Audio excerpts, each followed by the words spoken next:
Then the other one is leopard. Leopard is known for its focus. When it focuses on something, it is never distracted by anything. You need to be focused.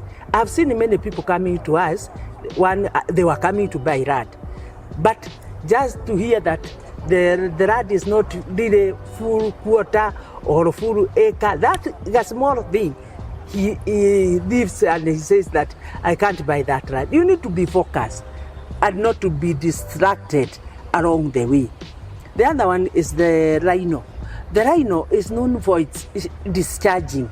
It doesn't allow anything to put it down. So you should not allow yourself to be put down by small things. You should be determined. When you say you want to do ABCD, you do it, you face it broadly, and you achieve your goal. Those are the rules of the Big Five, and we need really to borrow from them. About the lion one, where you talk about pay yourself first, the rule is you pay yourself 10%. But there are people who say, I only earn 300 per day. Sasa 30 bob nitasave aje? Na nitasave nini? And all his or her money goes to basic needs. The rule of paying yourself first. There is no big money and no small money. Any money is how you do with it. So even if you earn 300 shillings and you take that shillings, you keep it in a safe in the bank, in the home.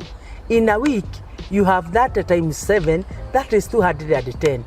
And mind you, even that above, if you get into the circle, you deposit that. And I have done it many times. I've deposited 30, I've deposited 50. If you go through my book, my passbook, you see that I deposit even 50 shillings. So there is no small money. You can save as little as 20 bob. The bank allows that. But many people think you can only walk into a bank when you have a lot of money. No. You know, when you save that 30 bob, at the end of the week it will be 210. You will be so surprised and happy that you have 210 shillings. You have been able to accumulate 210 shillings yourself.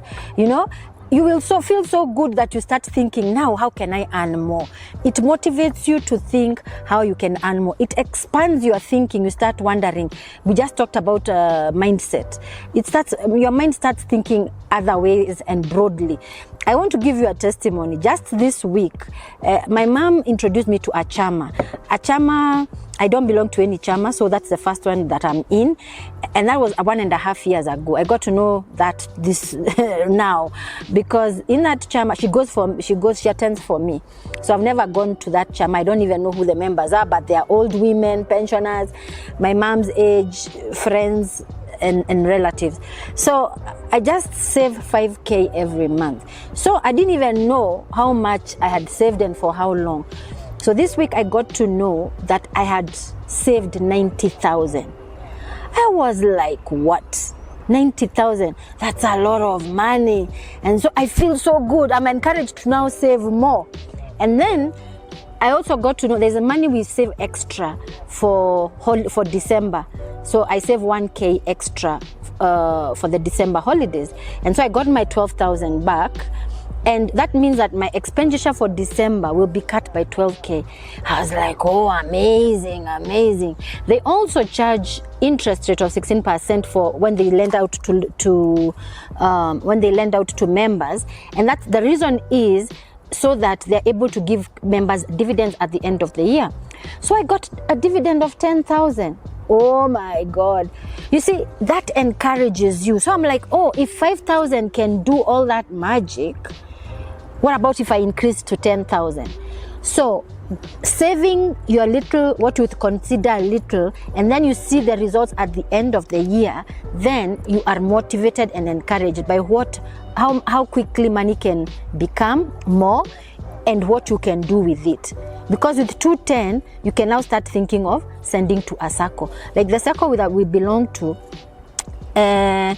you send money digitally. So it doesn't matter whether it's 10, 30 bob or whatever. You just go to M-Pesa and send your money. And 100 bob and below, I hear there are no charges. So even if it's 500, you can send 105 times. Okay? So this kind of saving encourages you, and that's why it's in every financial literacy book for beginners. The other question was Wangari.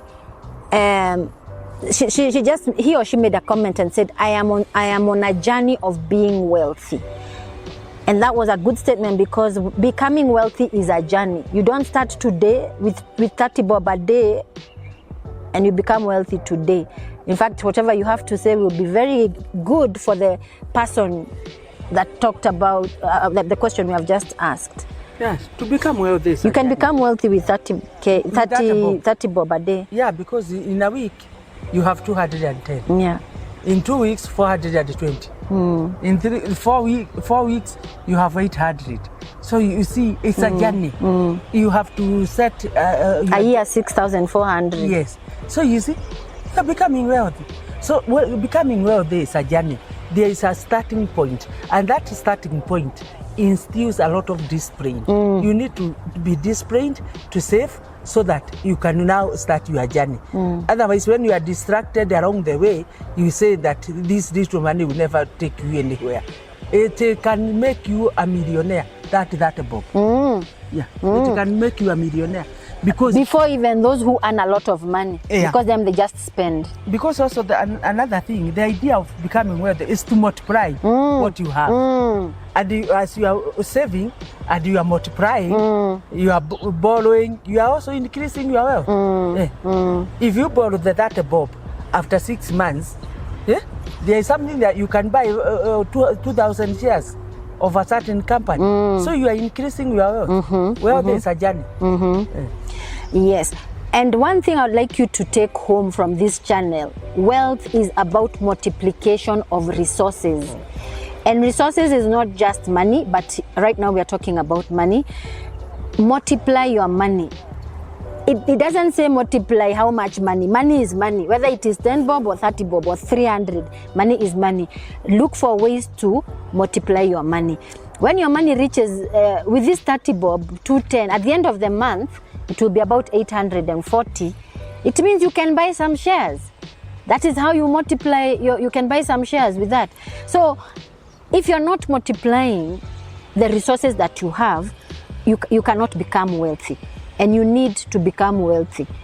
I know you want to become wealthy because I'm sure you don't like the fact that you have to borrow from people, that you are stressed that you can't pay fees for your kids, or you are stressed that it's almost Christmas and you don't know where you're going to get money for Christmas for your family. You don't know what your children are going to have for Christmas. So especially men, because everyone looks up to you for finances.